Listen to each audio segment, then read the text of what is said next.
Hey guys, Mike here with my fourth video of the night actually. Wow. Yeah, just gonna pump some of these out, get them out of the way.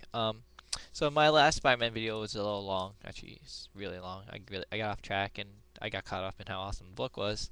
Um, I'm gonna be doing the one-shot Amazing Spider-Man Ends of the Earth featuring Big Hero 6 and Union Jack. There's a bunch of other heroes in it, but it gets weird.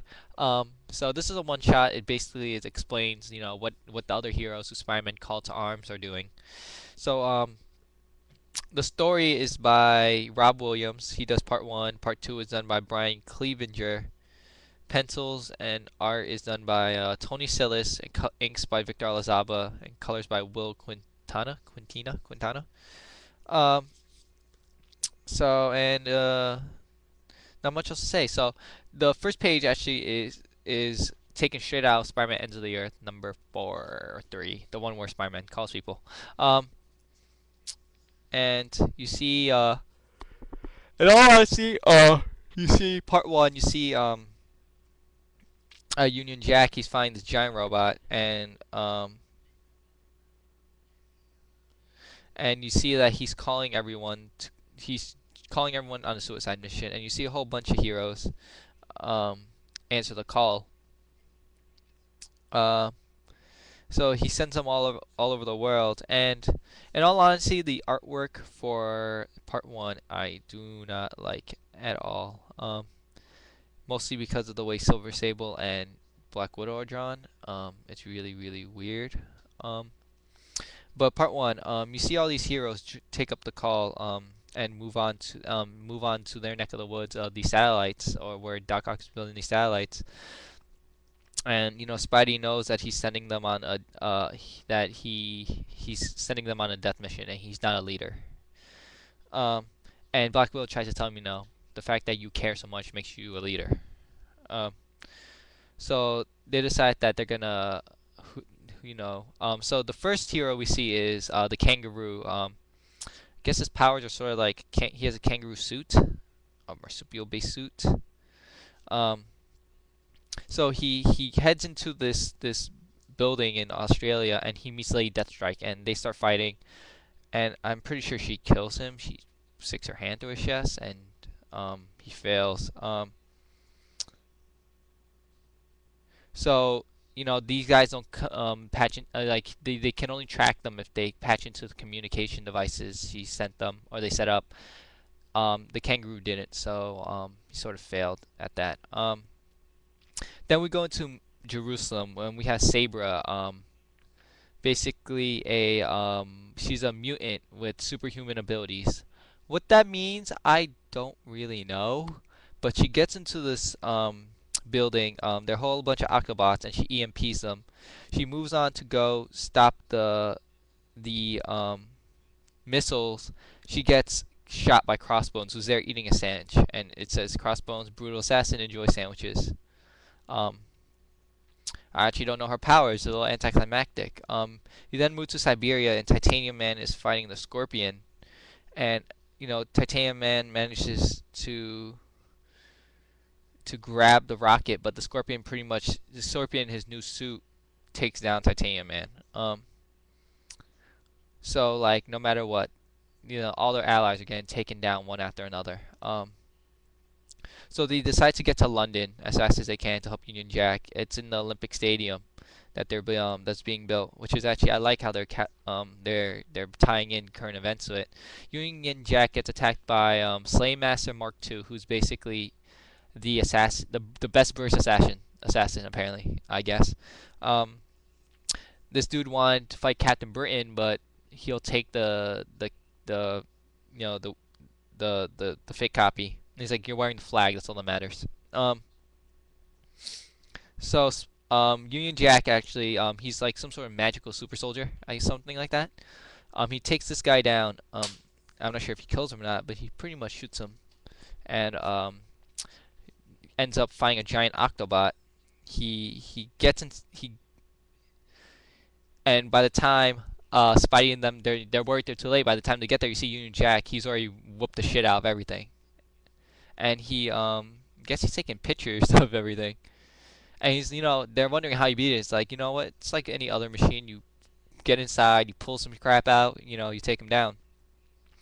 And Spy asks him to come along. He's like, I can't. He's like, England's my home, and I love it's my country, and I love its people, and I'm gonna, if it's as bad as you say it is, I have to stay here and help as much as I can, because this is in New York. There aren't a lot of British superheroes, and that's true, there aren't. So so he's like, you know what? He's like, Union Jack tells him, he's like, you're gonna just try your hardest. You're gonna try your hardest so we could win this. That's all you can do, and that's what they're gonna do. And that's where part one ends. Part two, it's who did the art for part two?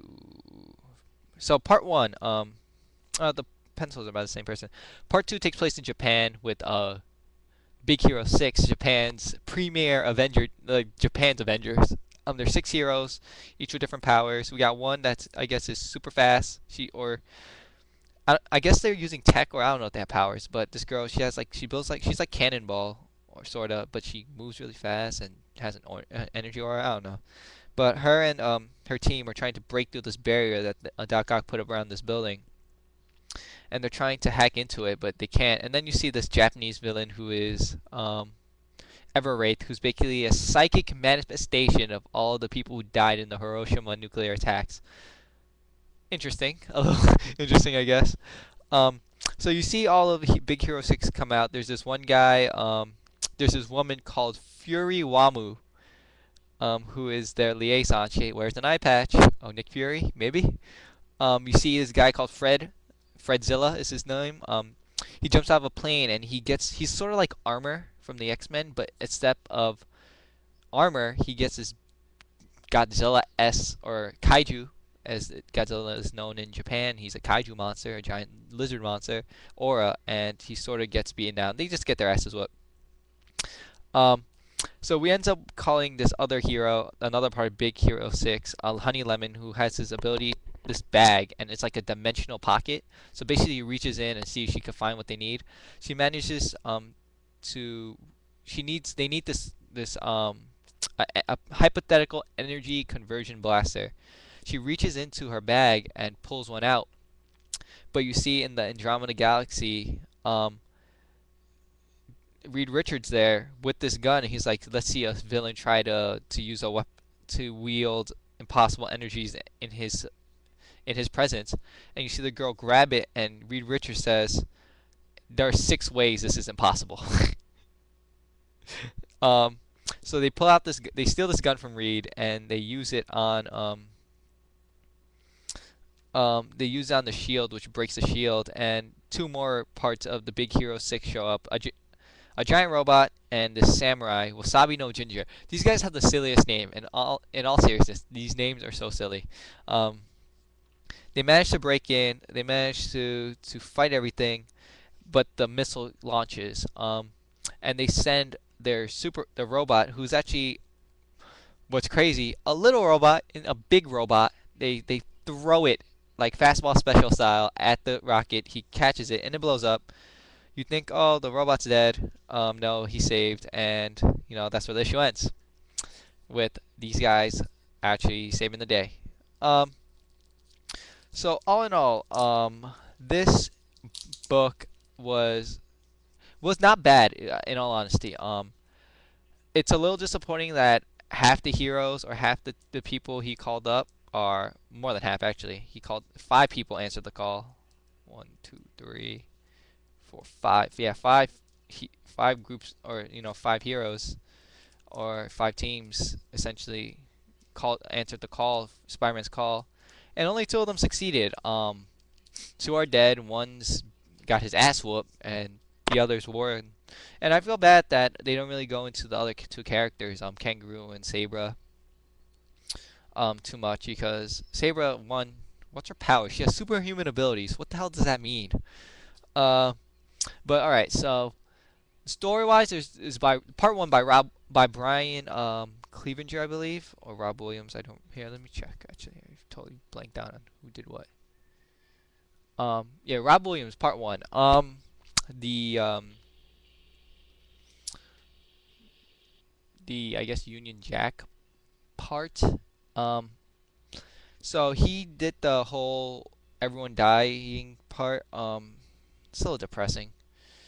Art wise, I did not like part one art wise. In the beginning, because of the way um Tony SIlas drew the girls. They were really weird looking. Like for some reason, Black Widow. Like I don't mind Black Widow's suit being zipped down as much as a lot of other people do. Like I'm a average hot-blooded male. Like I can appreciate attractive looking female.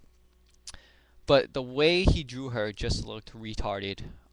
She didn't have any pupils. Her eyes were just white, like she was like Raiden from Mortal Kombat.